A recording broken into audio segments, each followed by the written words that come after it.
My name is Eric Krasnauskas, and I'm a designer at Mad Dog Software.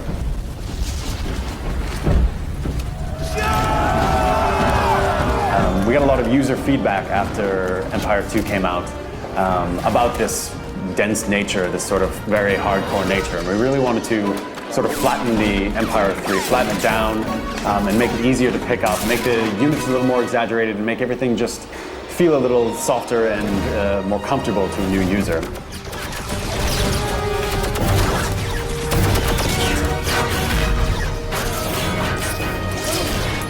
In this one, we completely branched off. So we have 3 very distinct regions that have different art sets and different unit sets.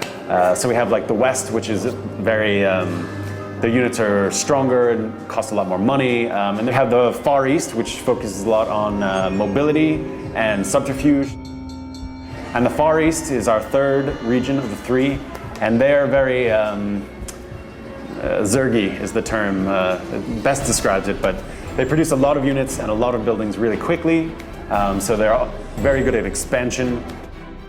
We wanted to add a turn-based element to, all the other games that previously were just real-time. You load the map and you fight and you conquer and you win. What we really wanted to do was add a higher level that had a sort of Risk-esque feel to it, so it's all turn-based, and you control a series of provinces, and when you get into conflict over these provinces, that's where you load these real-time skirmish battles. A linear storyline is really not possible when you put a player on the world map. He can start in, Mesopotamia, but he can immediately push west and conquer Europe. He can push south and conquer North Africa. He can go to the oceans and conquer the Arctic. He can do whatever he wants, essentially. So another one of the pieces of user feedback about the previous games was a lot of the epics didn't really feel very different. A lot of them were bridges to other ones that you really wanted to get to, and you weren't spending a lot of time in them.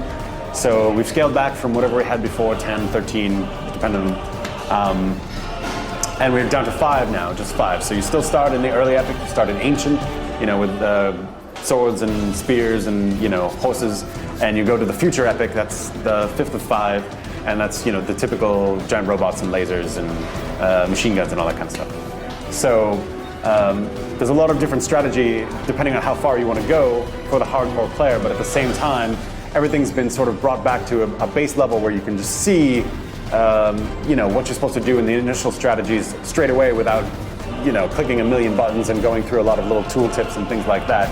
So both the casual RTS player and the hardcore RTS player hopefully have something that they can really get into in this game.